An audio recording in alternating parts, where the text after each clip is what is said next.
संसद का शीतकालीन सत्र आज से शुरू। जानिए कौन कौन से बिल होंगे पेश। नमस्कार, आप देख रहे हैं द भारत टुडे न्यूज। संसद का शीतकालीन सत्र आज से शुरू हो रहा है और यह 29 दिसंबर तक चलेगा। इस दौरान सरकार कई अहम बिल पेश करेगी। इस सत्र में 17 बैठकें होंगी। इससे पहले कल सरकार की तरफ से सर्वदलीय बैठक बुलाई गई। इस बैठक में संसद का कामकाज सुचारू रूप से सुनिश्चित करने सत्र के दौरान विधायी कार्यों एवं इससे बड़े महत्वपूर्ण विषयों पर चर्चा हुई। बैठक में कांग्रेस से अधिक रंजन चौधरी, तृणमूल कांग्रेस से सुदीप बंदोपाध्याय, डेरेक ओ ब्रायन, द्रमुक से टी.आर. बालू, आप से संजय सिंह आदि नेताओं ने हिस्सा लिया। संसद के शीतकालीन सत्र में सरकार की योजना 16 नए विधेयक पेश करने की है। इनमें बहुराज्यीय सरकारी समितियों में जवाबदेही बढ़ाने और चुनावी प्रक्रिया में सुधार से संबंधित विधेयक शामिल है। शीतकालीन सत्र में राष्ट्रीय दंत चिकित्सा आयोग विधेयक भी पेश किए जाने हैं।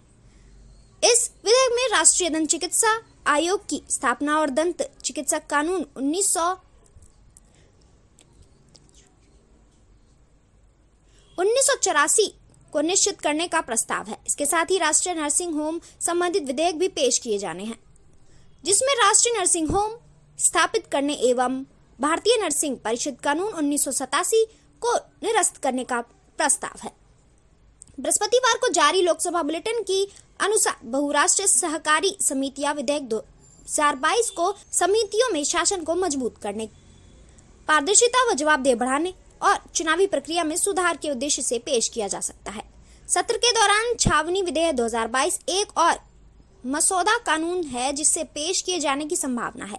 इस विधेयक के अनुसार में छावनियों में जीवन की सुगमता को बढ़ाने का प्रस्ताव भी शामिल है। इस दौरान पेश किए जाने वाले विधेयक की सूची में पुराना अनुमान विधेयक 1 संशोधन विधेयक, तटीय जलकृति प्राधिकरण विधेयक आदि भी शामिल है। कांग्रेस ने फैसला लिया है कि वह संसद के शीतकालीन सत्र के दौरान सीमा पर हालात, अर्थव्यवस्था की स्थिति और आर्थिक रूप से कमजोर वर्ग के लोगों के लिए आरक्षण जैसे विषयों पर चर्चा की मांग करेगी। हालांकि राहुल गांधी समेत इससे कई नेताओं के भारत जोड़ो यात्रा में शामिल होने के कारण संसद सत्र में भाग लेने की संभावना नहीं है। पिछले हफ्ते कांग्रेस संसदीय दल की अध्यक्ष सोनिया गांधी ने आवास पर पार्टी के संसदीय रणनीति समूह की बैठक हुई। इसमें पार्टी ने यह निर्णय भी लिया कि देश में संवैधानिक संस्थाओं को कमजोर करने के मुद्दे को भी उठाया जाएगा।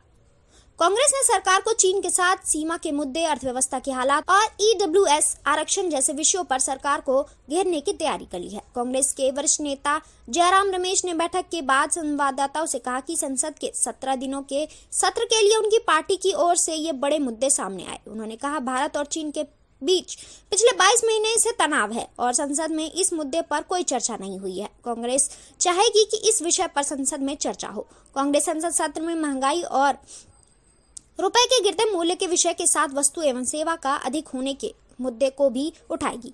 रमेश ने बताया कि कांग्रेस अगले 2 दिन में विपक्ष के नेताओं से बातचीत करेगी तथा इन विषयों पर संसद में चर्चा के लिए संयुक्त रणनीति का भी विकल्प रखेगी।